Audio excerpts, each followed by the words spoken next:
娘啊，你死得好惨！大哥，这下我们真的变成没爹没娘的孩子了。贺兰村的后山上，贺春花兄弟正跪在地上哭他们死去的娘亲。贺春花听着弟弟们哭泣的声音，心里一阵凄凉。娘活着的时候虽然不待见我们是带班的，但至少我们不是没娘的孩子。可是现在就是想让人骂我们是赔钱货，都没人骂了。一想到娘死的这么不明不白，贺春花也跟着弟弟放声大哭起来。肯定是幻觉，风这么大，一定是风吹的。李正动了，我看到神寡妇动了。被贺大牛一喊，原本往里面填土的人，一个个都浑身抖得像帕金森一样呆立在原地。贺狗蛋哭出来的鼻涕都流到嘴边了，被吓得愣是吸了回去。众人目瞪口呆的看着坟坑里的女人，正脱了破席子坐在坟坑里跟他们对视。诈尸了！救命啊！救命啊！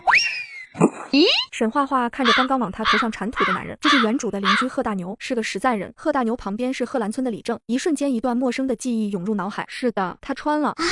我气，我的出场方式太奇葩了吧！居然是坟头，还差点被活埋。陈嫂子，我不是故意往你头上倒土的，你饶了我吧，我刚才是太害怕了，我给你磕头。娘，你真的没洗吗？我就知道谢氏那女人是骗人的。沈画画闻言抬头看着跪在一起的4个半大小子，分别是春花、秋月、冬雪、狗蛋。至于狗蛋口中的谢氏，正是害死原主的罪魁祸首之一。大哥，我们拉娘出来吧，快要下雨了。娘，我拉你出来，以后我们兄弟一定会让你过上好日子的。确实该出去了，这坟坑里坐久了不吉利。这村民真是瞎糊弄，打坟可是有讲究的，这深度这宽度都不够尺寸啊！现在这具身体是我的了，我要狠狠的教训一顿陆聪谢玉娇，出了这口爬坟坑的恶气。唉，春花，娘怎么会在这里？娘不是该在你陆叔家里吗？哼，你都差点被害死了，还对陆聪不死心，这还当着李正跟村里人的面呢，你就不能收敛一些吗？就是陆叔说你倒在他家门口没气了，我们这才想着埋了娘。说完，贺春花伸出手，沈画画拉着儿子的手借力爬出了坟坑。我跟你陆叔说好了，给他100斤粮食，他就叫你弟弟识字的。可是没想到他们两口子竟然……沈画画的话未说完，靠在春花身上已经泪流满面。娘，你说陆家把你怎么了？儿子就是拼了这条命，也要给你讨回公道。就知道那两口子都不是好人，肯定是给娘灌了迷魂汤。以前娘还是很好的。是啊，娘，你快说，儿子去给你报仇。沈画画靠在儿子怀里，哭得泣不成声，可他就是不说话，眼睛一直看着李正的方向。我就知道这个娘们只要活着一天，就不会放弃出幺蛾子罢了。谁让我是李正的狗蛋娘？这天眼看就要下雨了，无论何事，我们先回去再说。若是陆家敢害你性命，我一定给你做主。那就麻烦李正了，要不然我们孤儿寡母的真是没法活了。春花爹啊，我们孤儿寡母的要被人欺负死了呀！你快做个人吧你，贺老大活着的时候也没见你惦记他多少。春花，背上你娘回家，其他人过来把这坑填了回家。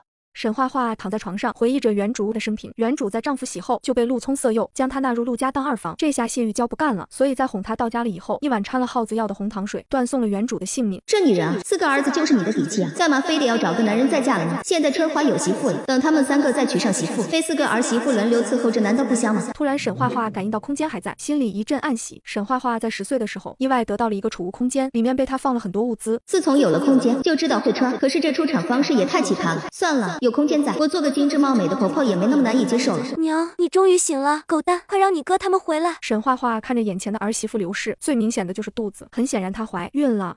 一想到原主丢下大肚子儿媳改嫁的事情，我就觉得难受。娘，你真的醒来了，你不会再迷糊了吧？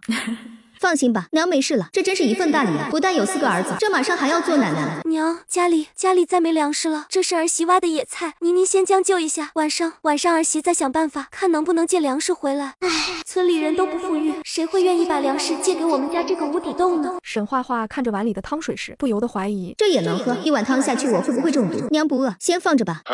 娘，大嫂在粥里滴了几滴油呢，您真的不喝吗？为什么娘会不想吃加了油的粥呢？以往的粥里可都是没油的，加了油跟盐的粥，吃起来可真的是美味极了。沈画画看着狗蛋眼巴巴的盯着粥碗，再看一眼媳妇刘秀秀一脸惋惜的样子。那要不你喝了，还是跟你大嫂分着喝？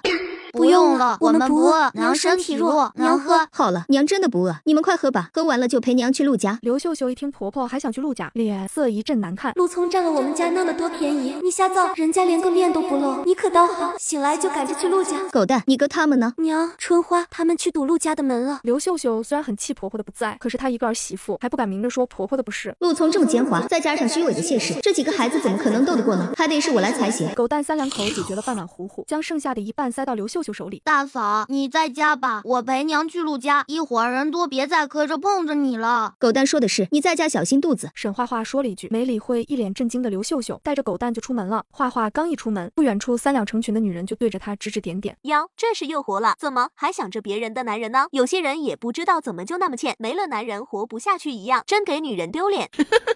孙家妹子说的是呢，咱们女人呢还是要安分一点。谁说不是呢？我还没见过谁家女人倒贴男人倒贴的这么彻底的，连儿子都不要了。可不是，上杆子的不是买卖。就是。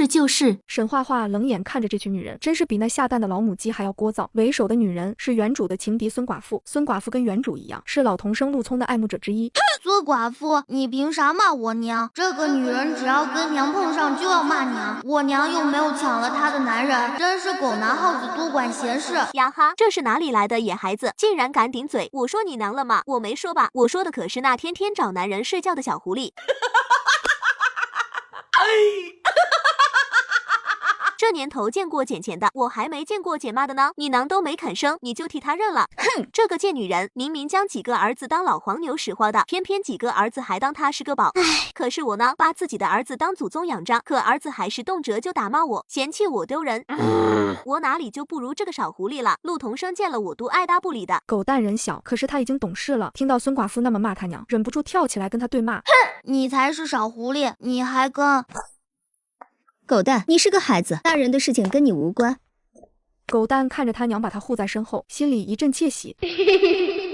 我就知道我娘是在爱我的。我原本不打算跟你计较的，同是天涯沦落人，寡妇何必为难寡妇呢？可惜你的嘴是真脏，脏的让人忍不住就想跟你洗洗呢。孙寡妇看着沈氏没有如往常般破口大骂，眼里闪过一丝狐疑。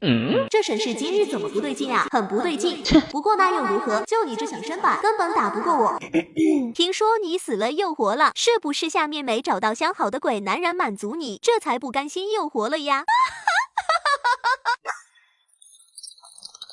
我怎么给忘了？这沈寡妇可是死了一回的人，听老一辈的人说过，这种死了又缓过来的人，要不浑身带符，要不浑身带煞，轻易可招惹不得。这样想着，围在孙寡妇身边的女人们不动声色地后退了2步。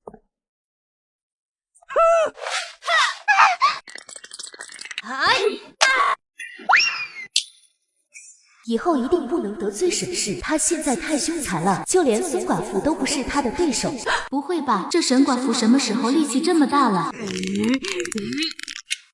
贱人，贱人！简直太恶心了！以后看见孙寡妇还不得恶心的吃不下饭。瞬间的功夫，刚刚还围着孙氏的女人们都溜走了。以后说话的时候，先把嘴洗干净了再说，否则我不介意天天来跟你洗一次嘴。沈画画说完，就带着狗蛋往陆家走去。狗蛋像是打了胜仗的将军一样，头扬得高高的，跟在他娘后面。哎呦，孙寡妇，你快去河里洗一洗吧。哎呦，我的天啊，这可是我攒了好久才攒下的1桶分量，早知道我今天就不提出来了，竟然被这2个祸害给这么糟蹋了。孙寡妇听到陈氏的话，抬头感激地看着他。我没想到第一个关心我的竟然是陈氏，平日里跟我好的一个个都跑光了，只有陈氏关心我。哎呀，你别误会，这尿桶里的粪我都攒了好几天了，准备过几天种菜的时候灌地的，这都被你糟蹋没了，你得给我赔。你又不是不知道，地里就靠着这点肥力呢，攒下这些屎尿也不容易呢。孙寡妇被陈氏的话气得嘴巴半天了都合不上，一个白色的不明物体爬进了她的嘴边，惊慌错之下，听见咯噔一声，简直太恶心了！记得还我家粪，还有快点洗洗去吧，你这能恶心死人。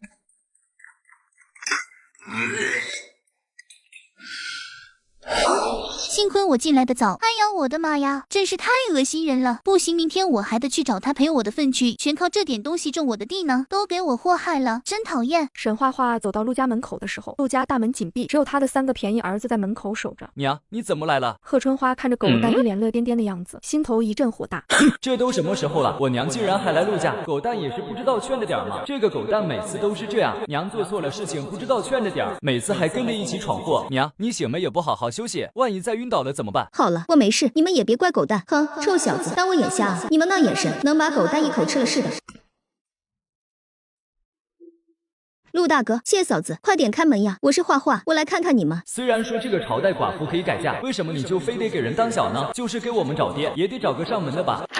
沈家妹子，你没事吧？你这一出事，我跟你陆大哥难过的饭都吃不下，晚上觉都睡不好。真是晦气，这女人一身的骚气，真是熏死我了。谢家嫂子，我们快到进去吧。春花，你们就在这等着吧，娘有话对你陆叔说。妹子快进来，春花你们也进来，有事你们也听一听。没死好，没死还能给我做二房，还能多4个儿子孝敬我，真好。既然没死，那就可以继续交易了。等我把你卖给老员外以后，我就有钱买个人回来伺候我了。沈妹子，幸亏你没事，不然我这眼睛怕是要哭瞎了呢。谢嫂子，你们家的耗子药确实差点气候，否则的话，你还真的去我坟头哭一场呢。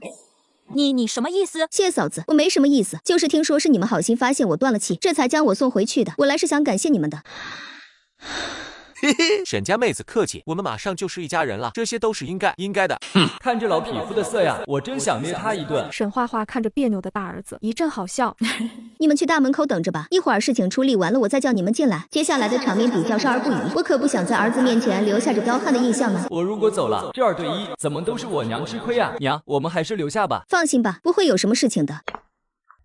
哼，接下来我们就好好的算一算吧。私下拐卖人口，罚50大板；实施行动未得逞者，罚30大板，半年牢狱。哦，对了，听说是投毒之人，还要削了作恶的手臂呢。陆大哥，我说的对是不对啊？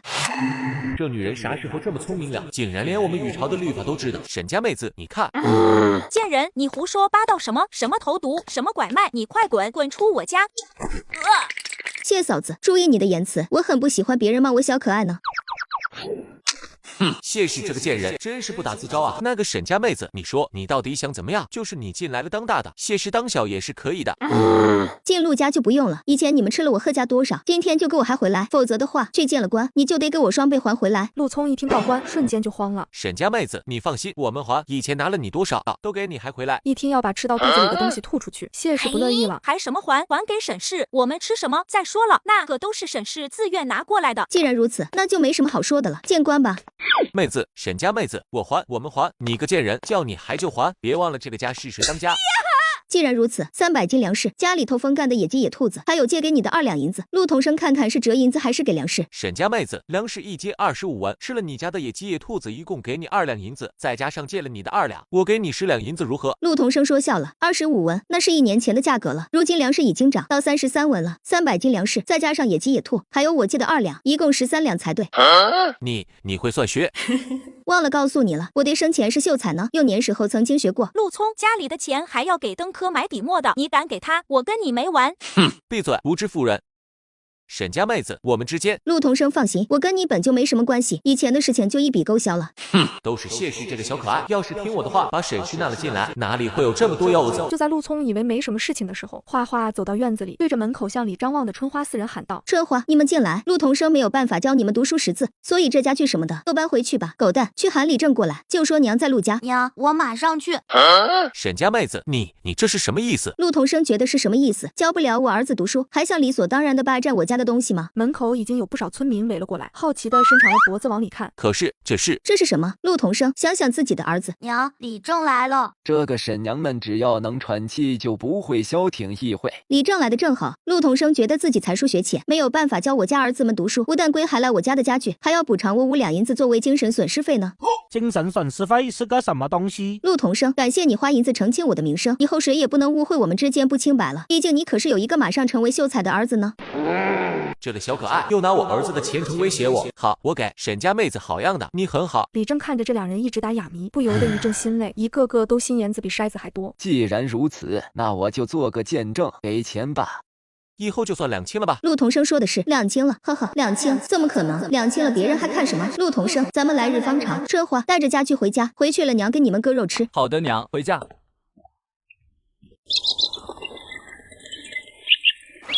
画画拿出了点银子让春花去买肉，随后来到厨房，厨房里面空空如也，一点余粮没有。悄悄的从空间拿了点面粉，让儿媳去做面条，随便找了个借口要去外面逛逛。看了看四下无人，就进入了空间，美美了吃了一顿。吃饱喝足之后，画画又从超市里拿了5枚鸡蛋回了家。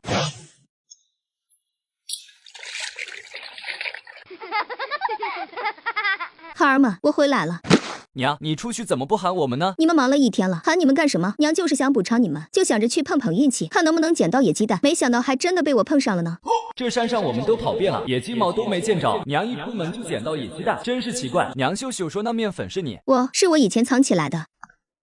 娘，饭熟了，您回来的正好。给鸡蛋留着明早上烧汤，先吃饭吧，我去洗洗手。我要是能舔一口鸡蛋就好了。鸡蛋壳也行，等大嫂烧汤的时候，我偷偷躲起来，把鸡蛋壳藏起来，想舔的时候就拿出来舔一口。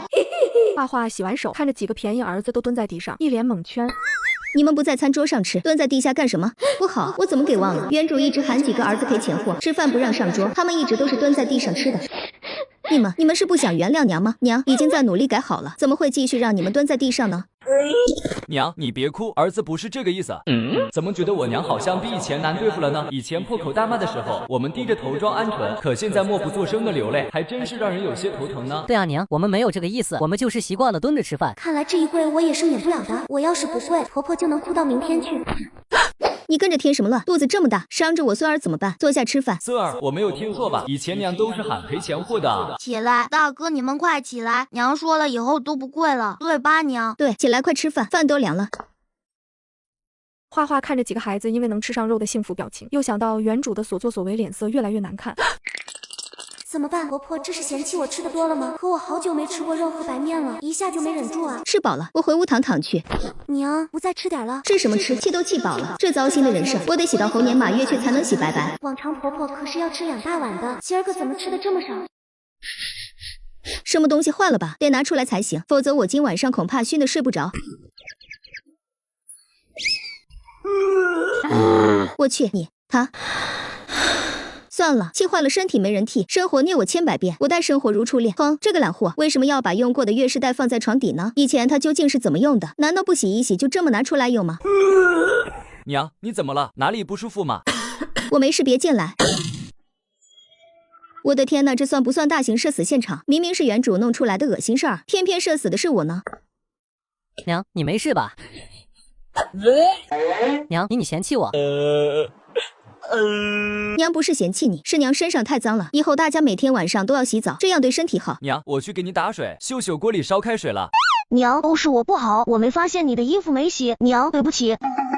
原主，这简直就是脑子被水泡过了。别说古代人迷信，就是后世，谁例假期间的内裤会给儿子女儿让他们洗的，更何况还是月事带，在古代是不洁的东西。娘，水来了，你先洗洗。你们呢？娘，你先洗，你洗完了我们再洗。原主，你可真是不配当个娘。春花，家里又不是墨水，以后你跟弟弟们重新打水洗，别再用娘剩下的水了。等天气暖和了，还可以去旁边的河里洗。以后娘的衣服娘自己洗。既然娘说了要好好照顾你们，这事儿就是真的。都去早点睡吧，明天就老大跟我去镇上买一些粮食回来。贺春花看他娘脸色还算正常，点了点头，带着弟弟们出去了。画画将擦桌子的布子在木桶里洗了洗，他假装自己洗完了。东西，狗蛋，进来睡觉。哎，娘，我们马上来。冬雪带着狗蛋进了另一侧睡觉，画画不放心他们，过去看看。进去以后，狗蛋刚脱完衣服。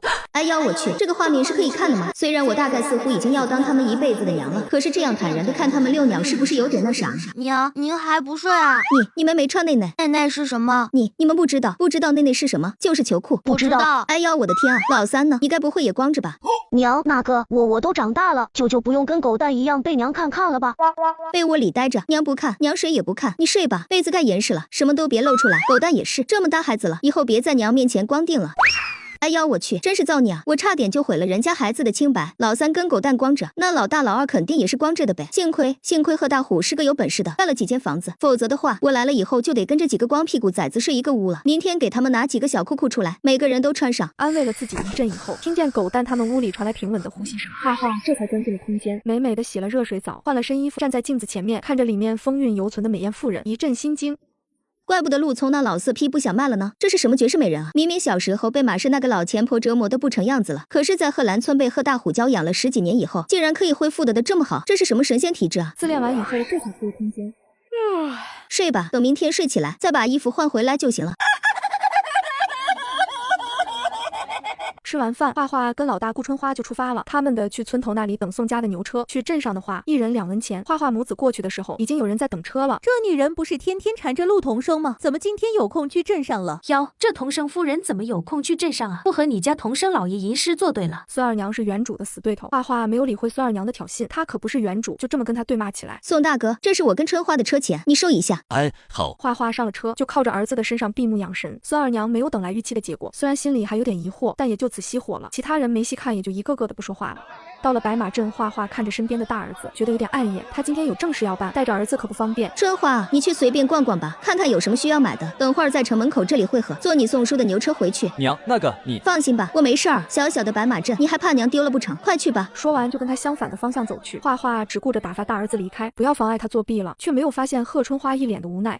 娘啊，你都没给我钱，我身上一个铜板都没有，我怎么买东西啊？再说了，我也没啥要买的。贺春花叹了口气，又往他娘离开的方向跟了去，跟上还能给他娘提东西。画画走在街上，看到有人背着竹筐，找了个没人的地方，从空间拿了一个。他走进粮铺，买了白面和大米，然后又去买了点肉。等他买完，他就傻眼了。唉，这么多东西，我怎么拿到城门口去？早知道不把春花支走了。坏了，忘了给春花钱了。原主是个自私鬼，家里的钱都是他手里攥着的。娘，我来了。娘在这儿真好，以后家里的重活就交给几个儿子。儿子多好，能吃苦耐劳，还能充当看门狗。万一有那不长眼的来了，我就关门放儿子。春花走进他娘跟前，看着一堆东西开始犯愁。这得花多少钱啊？可别全部花完了吧？春花，幸亏有你，你不知道娘看着这东西有多愁人。赶紧背上走吧。春花听话的把背篓背了起来。娘俩不知不觉走到了城门口。画画看时间还早，村里人还没来，就让宋大叔帮忙看东西。母子俩再次进去了市场。这钱你去买些包子过来，你买了就去车上等我，娘再去看看有啥买的，买完了再来牛车镇。画画在没有人的地方又取出一个竹筐，往里面放了几个苹果，一串葡萄，又取出一些菜籽、西瓜子。贺春花提着大肉包子刚一走进牛车，孙二娘就凑了上来。哟，春花这是买包子了，还是张记包子铺的大肉馅儿的包子？春花，你小时候婶子还抱过你呢，你看你是不是该报答一下婶子？不用太多，2个不1个包子就行。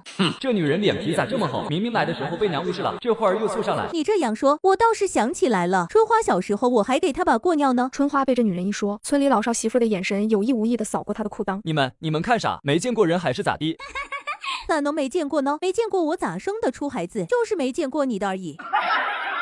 画画来的时候，正好听见这马翠花如此豪放的言语，看见大儿子气得脸色铁青的样子。翠花嫂子说什么呢？笑得这么开心。富贵哥这几天又没在家吧？没说什么。儿子回家了，以后碰见阿猫阿狗跟你搭话，看清楚了再说，可别什么话都接。知道了，娘。人齐了以后，宋车夫就驾车往回走。画画原本是想吃个包子垫垫肚子的，可是无奈不知道身边女人为什么这么臭，一股骚臭味直接袭击他的鼻子。娘，你怎么了？是不是饿了？饿的话先吃个包子垫下。这时春花也闻到了这股香味。我娘这是被熏的吧？翠花婶子，你能不能往那边挪一下？我都被你熏土了，快！哼，咋说话呢？你这孩子，婶子身上干净着呢。马翠花磕磕绊绊的说的一点底气都没有。干净，富贵家的，你那裤子怕是3年没洗过了吧？谁3年没洗过了？孙二娘，你别胡说啊！哼，我胡说，明明是你家富贵在外面说的，他说你那点儿味儿太大，他都下不去手，你还闹着跟他要。孙二娘明显看笑话不怕事儿大，将王富贵跟他男人醉酒的话也抖落出来了。你个没脸的玩意，是不是我家富贵跟你睡觉的时候说的？我就说回来就说没劲儿，原来他在你这儿出力了。你胡说什么？明明是你男人喝酒的时候跟我男人说的，就你家那个单爱错，我才看不上呢。看不上我家富贵，你看上谁？看上贺大虎吗？人家可看不上你，人家就喜欢妖妖娆娆的狗蛋娘那样好看的。干嘛？这个瓜还吃自己身上了？你胡说！贺大哥都死了，你还不放过他？你的嘴咋这么毒了你？咋了？你能惦记，还不许我说了是吗？狗蛋娘对这种惦记自己男人的小可爱，你就该招花了他的脸，让他再到处发春。马翠花试图将战火引到画画身上，似乎是为画画打抱不平。翠花嫂子，我家大虎哥都洗了，你为什么要这么侮辱他？还有啊，孙家姐姐当初也只是欣赏我家大虎哥，他又有什么错呢？路上看见好看的花儿，你不看一眼吗？你为什么要这么羞辱他？大虎哥，你怎么不带我走啊？我活着有什么意思？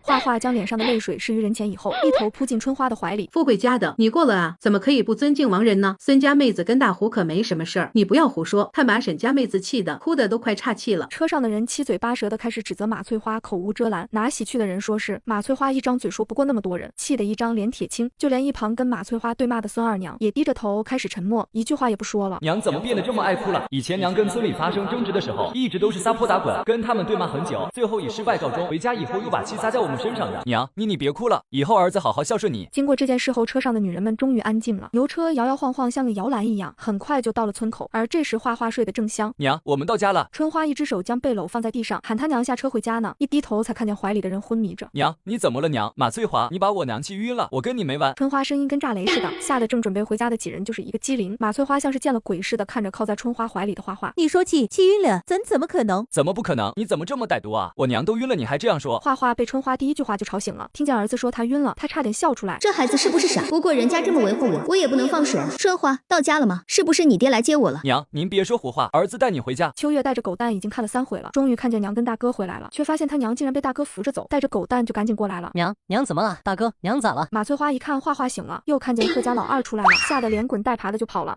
沈家妹子，你别生气，我跟你家大虎啥事没有。孙二娘说完，在众人的目视下灰溜溜的走了。娘没事，老二东西背上回家吧。大哥，你跟狗蛋拿东西，娘累着了，我背他走。秋月话一说完，不待花花反应，就背着他往回跑了。半天功夫不到，狗蛋娘被马翠花气晕了的流言就传到了贺兰村的每一个角落。他爹，你说这沈氏真的被气晕了？听着也不像啊。大虎生前最疼的就是沈氏这个媳妇儿，就连洗了都是在山上给沈氏找野物改善伙食的时候摔下山崖的。谁知道这女人这么心狠呢？大虎走了才1年就张罗着改嫁了，现在也不知道又要起什么幺蛾子。你去看看不就得了？我哪知道婶婶的女人惯会作妖了，谁知道真晕假晕？你说的对，家里还有鸡蛋，我拿2个鸡蛋去看看他去，怎么说也是本家。邵氏听着男人的话，欢欢喜喜的就往厨房里走去，听着自己女人还拿鸡蛋去看人，李正嘴角抽搐了2下，心说你可真大方。贺家几兄弟看着他娘买了这么多东西，一个个都好奇的不得了，只有贺春花脸色有点不好看。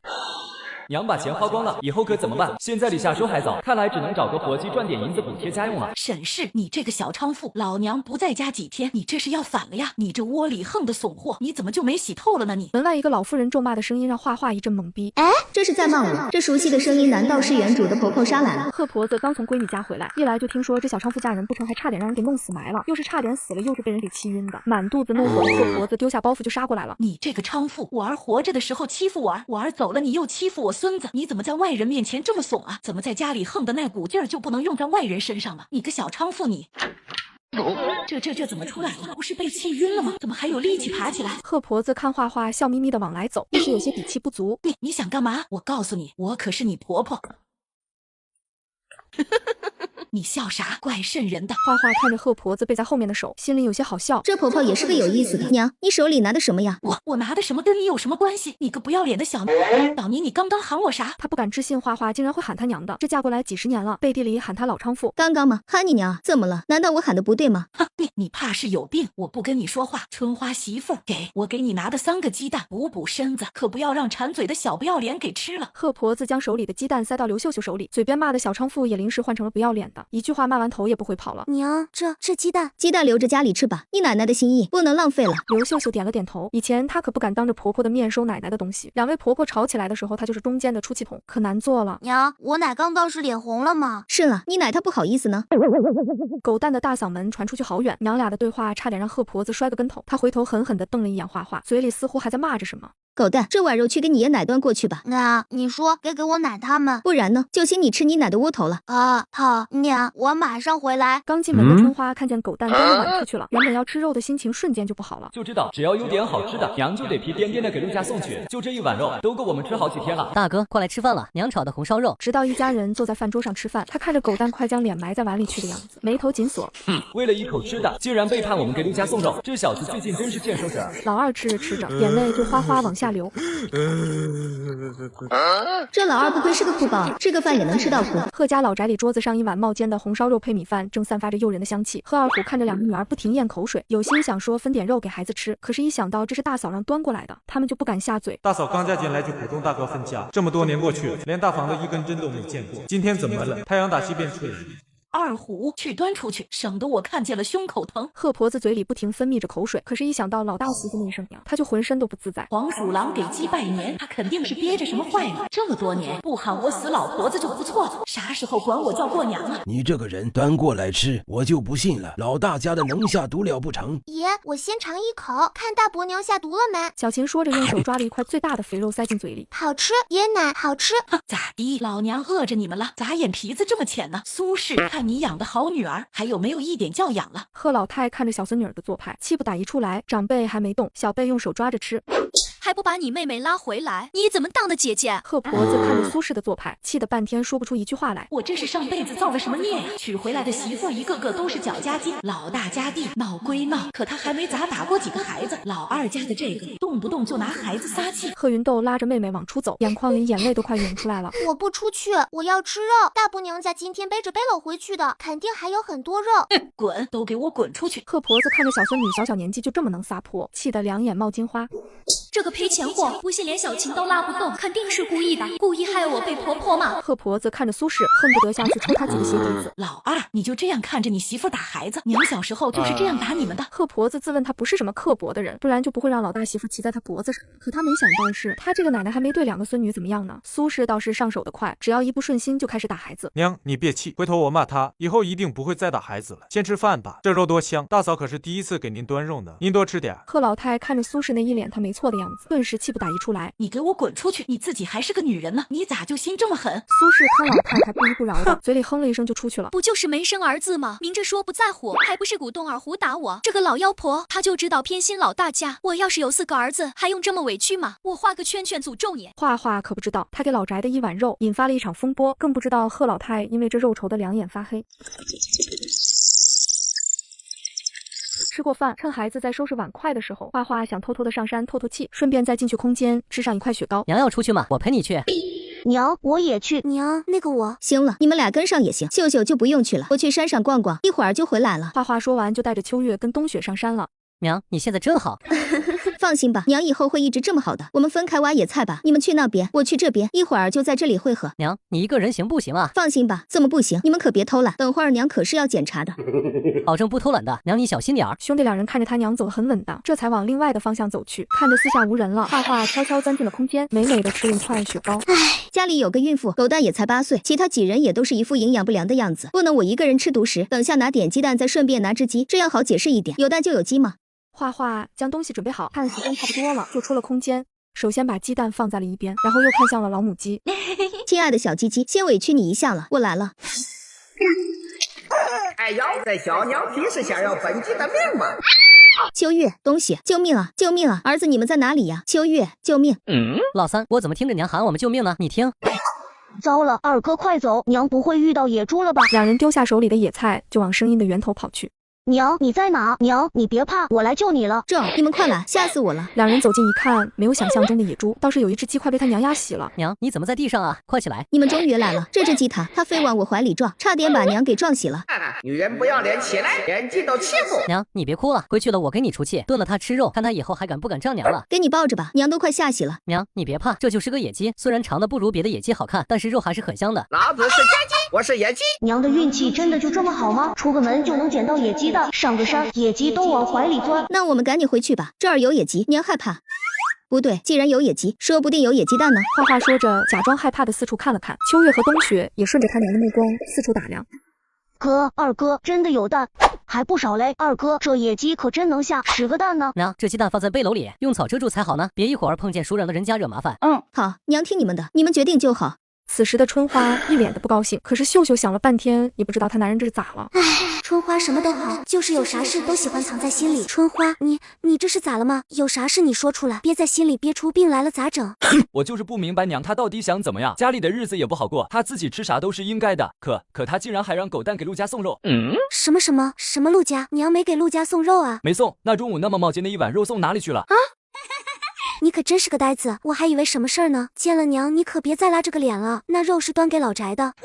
老宅怎么可能？怎么不可能？娘她就是让狗蛋给奶端去的。你忘了奶拿过来那几个鸡蛋了？奶奶肯定是以为娘晕了，拿几个鸡蛋过来吊命的。而娘也明白这道理，所以让狗蛋端了一碗肉过去还人情。